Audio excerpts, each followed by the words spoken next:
अस्सलाम वालेकुम वरहमतुल्लाहि वबरकातुहू नहमदुहु व नुसल्ली अला रसूलिहिल करीम अम्मा बाद।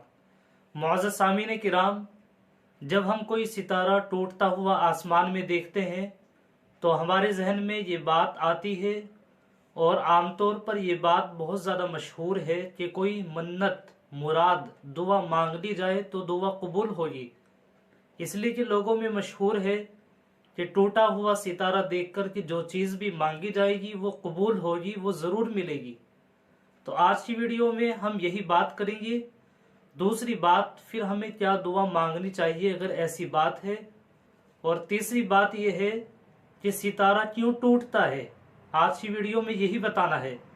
तो सबसे पहले आप सबसे गुजारिश है कि अगर आपने चैनल को सब्सक्राइब नहीं किया तो सब्सक्राइब ज़रूर करें, लाइक और शेयर भी ज़रूर करें ताकि मेरी ये वीडियो दूसरों तक पहुंच सके और दूसरे लोगों को भी फ़ायदा पहुंचे। देखिए, जो लोगों में मशहूर है कि सितारा टूटते वक्त जो भी मन्नत मांगी जाए, दुआ और मांगी जाए तो वो दुआ कबूल होती है, वो मुराद पूरी होती है। तो इसकी कोई हकीकत नहीं है, इस्लाम में इसका कोई सबूत नहीं है, शरीयत में इसका कोई सबूत नहीं है, कुरान करीम में इसका कोई जिक्र नहीं है।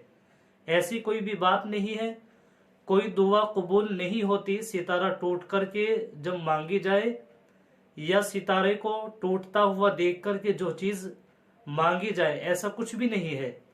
दूसरी बात यह है कि सितारा क्यों टूटता है। इसकी वजह यह है कि सितारा जिन शयातीन को मारने के लिए टूटता है।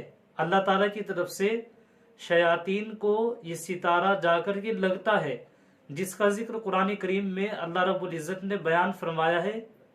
तो लिहाजा आपको ये बात मालूम हो गई है, आप अपने दोस्तों तक इसको शेयर करें।